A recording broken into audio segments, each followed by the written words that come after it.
The director of the Faculty of Academic Affairs and Research, Kofi Annan International Peacekeeping Training Center, Professor Kwesi Aning, is predicting that Ghana will continue to witness an increase in crimes. His claim is based on the premise that crime is becoming a profitable venture in the country, hence leading to an increase in crimes being witnessed across the country.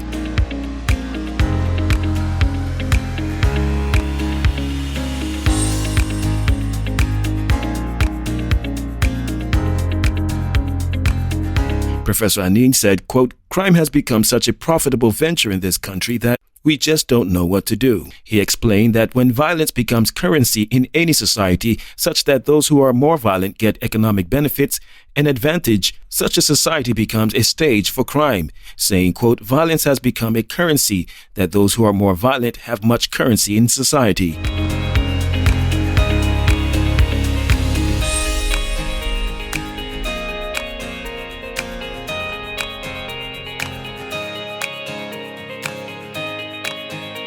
For him, quote, "We are going to see more of these crimes," pointing out that the issue of small arms, for instance, ought to be properly tackled. The security expert was speaking on the recent spike in crimes in the country, particularly armed robberies and murders.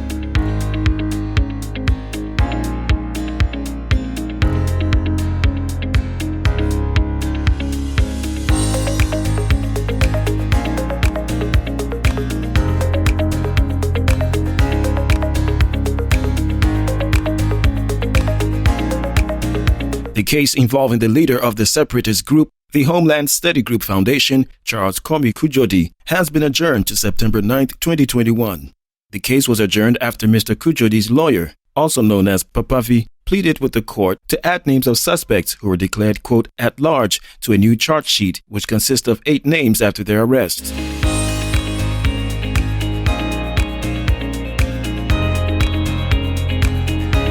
The court, presided over by Justice Felix Dajomo, agreed to the plea. A bail application filed on behalf of Mr. Kujodi was granted on July 29th to the tune of 16,000 Ghana cedis with sureties. He was first arrested in his residence in Ho on July 28, 2021. Papavi has always been in favor of a non-violent push for part of the Volta region to be made an autonomous state known as Western Togoland.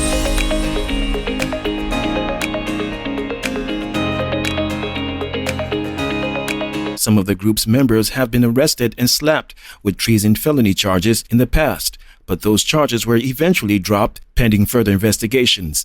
Despite the foundation's non-violent stance, attacks on police stations and roadblocks in the region on September 25, 2020, as well as the raid and torching of buses at the Ho State Transport Corporation yard have been attributed to it.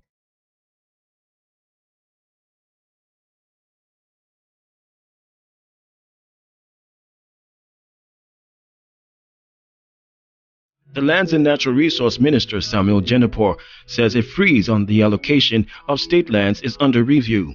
If he had his way, Mr. JINAPOR said the ban would already be in place in favor of posterity.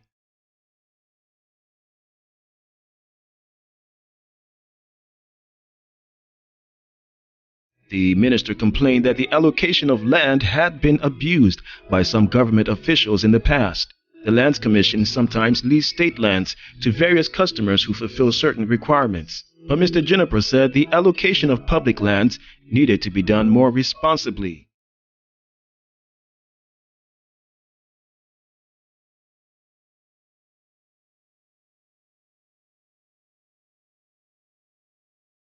Quote, "The situation where public lands are dealt with as though they are private properties of officials, that situation must be a thing of the past." Mr. JINAPOR said previous governments have been accused of the wanton leasing of state lands in certain areas.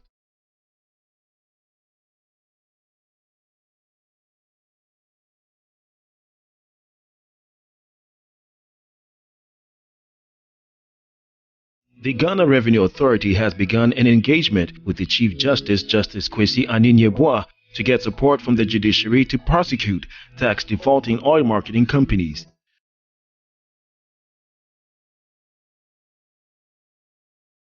According to the Commissioner General of the Ghana Revenue Authority, Reverend Amushadai Owusu-Amwa, processes have begun to prosecute the OMCs that were found culpable for defaulting in tax payments after several cautions. Reverend Owusu-Amwa said the recent exercise by the task force yielded positive results as some affected companies made progress in clearing their debt.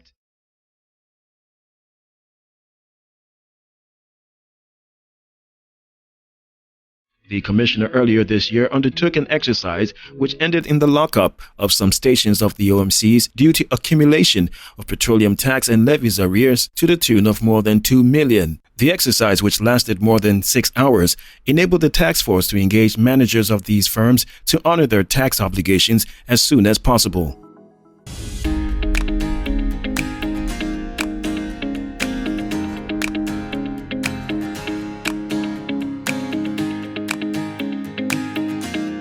The Ministry of Trade and Industry says it will not allow Ghana to become a dumping ground for goods from the UK, following the Ghana-UK Tariff Liberalization Interim Trade Agreement, which began on Wednesday, September 1st, 2021. The tariff liberalization exercise will see Ghana reduce some tariffs on goods coming from the UK.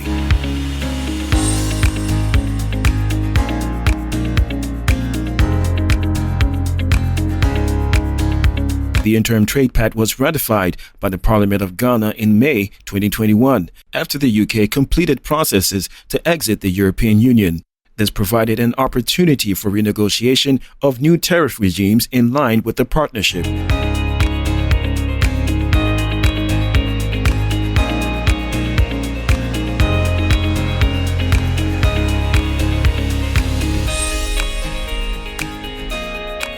Already, Ghana is benefiting from the treaty as vegetable and fruit exports enjoy duty and quota-free access to the UK market for goods originating from Ghana.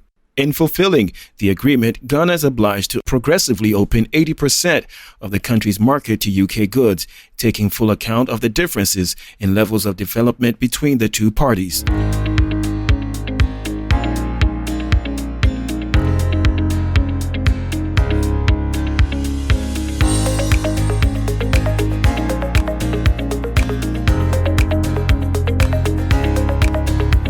Italian oil giant Eni has sued the government of Ghana in a London court after a former energy minister, John Peter Amewu, in April 2020 issued a directive to the company and Springfield E&P to begin talks and combine their adjacent oil and gas fields.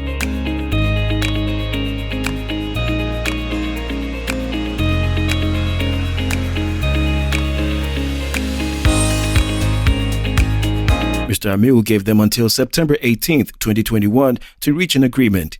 His directive said that seismic data had indicated Eni's Sankofa offshore field, which entered production in 2017, and Springfield's Afina discovery had identical reservoir and fluid properties. Eni is now seeking 5 reliefs from the tribunal.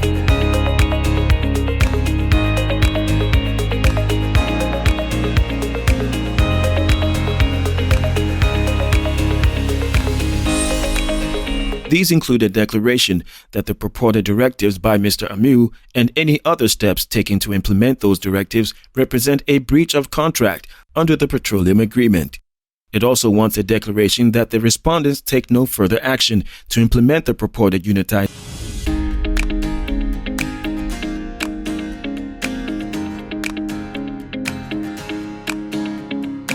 At least 9 people have died after flash flooding and tornadoes hit the northeastern U.S., local media report. Some people were trapped in flooded basement of their homes, while one body was found in a vehicle that was swept away.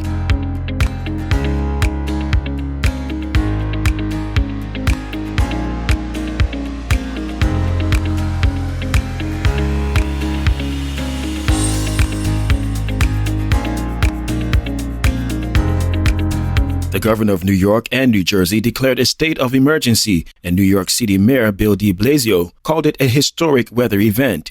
At least 3 inches of rain fell in just 1 hour in New York City Park.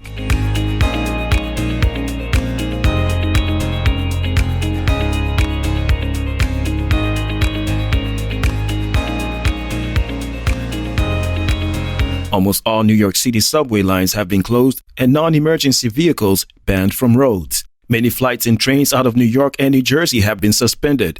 The mayor of the city of Passaic in New Jersey, Hector Lora, told CNN the body of a man in his 70s had been recovered from a vehicle that had been swept away in the floods.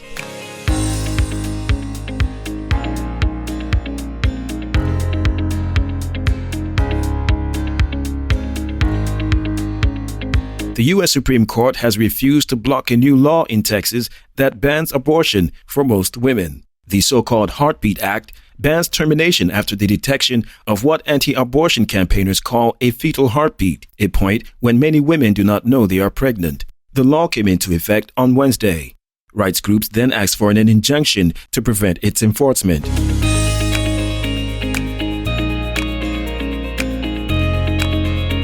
In a late-night vote, justices ruled 5-4 against granting the injunction. In an unsigned explanation, the court's majority said their decision was, quote, not based on any conclusion about the constitutionality of Texas law and said legal challenges could still proceed.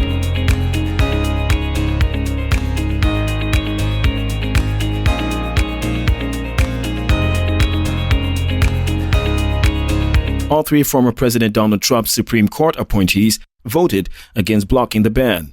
In a dissenting opinion, liberal Justice Sonia Sotomayor wrote that the court's order was, quote, stunning. Early on Wednesday, President Joe Biden condemned the law, calling it extreme and warning it would significantly impair women's access to health care.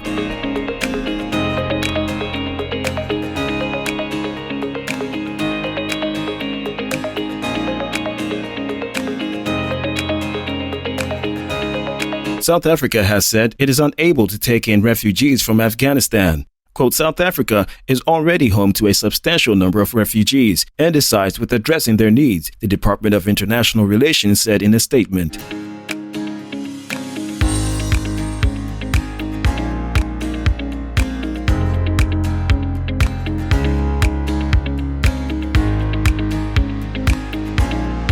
It said it had been requested to accommodate refugees who are in Pakistan and on their way to other countries. South Africa was not in a position to accept them, as, quote, the refugees will be best served by remaining in Pakistan, their first country of arrival, the statement said.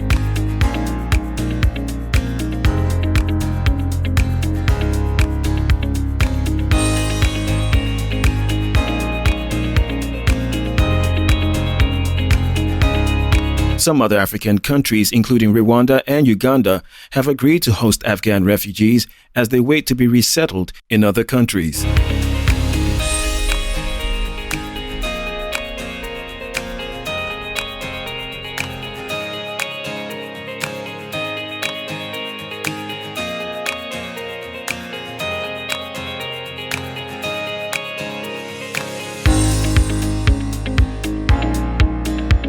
Cristiano Ronaldo has become the record goal scorer in men's international football after bagging his 110th and 111th goal for Portugal in 2-1 World Cup qualifier win over the Republic of Ireland.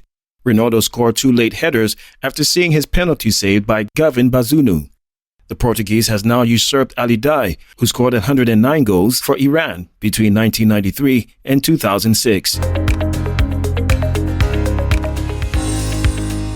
The 36-year-old has also equaled Sergio Ramos' European record for men's caps with his 180th Portugal appearance. Ronaldo has scored in 9 major tournaments, including World Cups and European Championships, as well as the Confederations Cup and Nations League.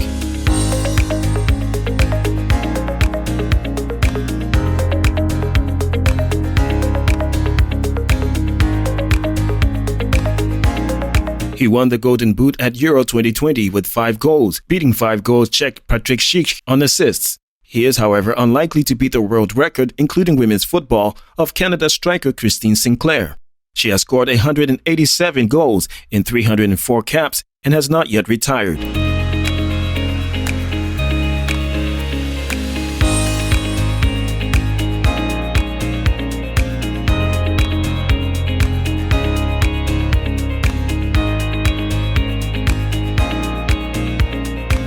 Sadio Mane took full advantage of his ability to represent his nation as Senegal beat Togo 2-0 on home soil in their opening Group H encounter as Africa's second round of World Cup qualifying began on Tuesday. After blazing over the bar in the first half, Mane played a neat 1-2 before poking home just before the hour as the Liverpool star opened the scoring.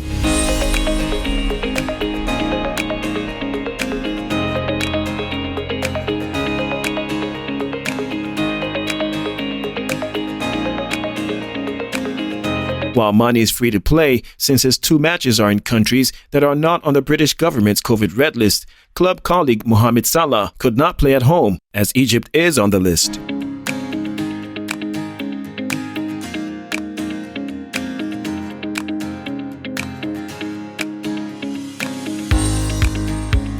Unburdened by the threat of having to quarantine for 10 days upon his return to England, Mane was lively throughout in the game, wrapped up when Abdou Diallo lashed home after a corner 9 minutes from time.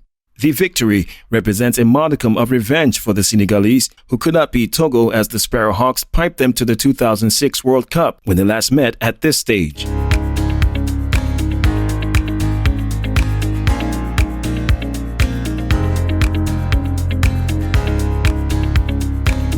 Tom Cruise's film Top Gun, Maverick, and Mission Impossible 7 have been delayed due to a surge in U.S. COVID-19 cases caused by the Delta variant. Movie studios are concerned that the highly contagious variant will deter cinemagoers.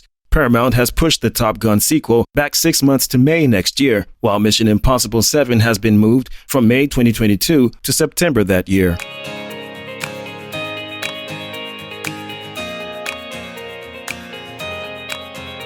The studio has also delayed release of comedy Jackass Forever.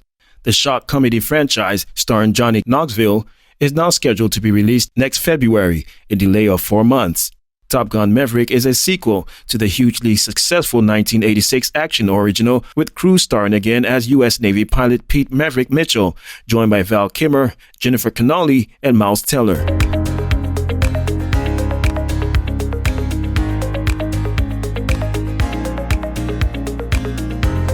The 7th installment of the Mission Impossible franchise, directed by Christopher McQuarrie, will see Cruise starring as Special Agent Ethan Hunt, along with co-star Hallie Atwell, Simon Pegg, and Vanessa Kirby.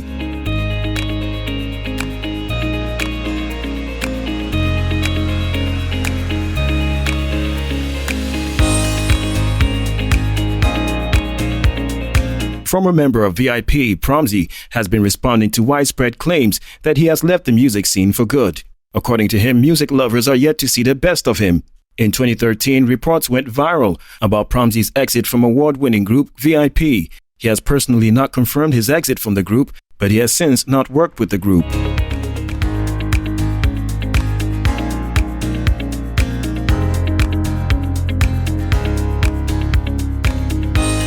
The group subsequently rebranded into VVIP, with Reggie Rockstar as a new member. In the last few years, however, the group has been active. Earlier grapevine reports indicated that Promzy would be returning to the group for a big reunion, but that is yet to materialize. In an Instagram post on Wednesday, he assured his followers of a possible return to music very soon.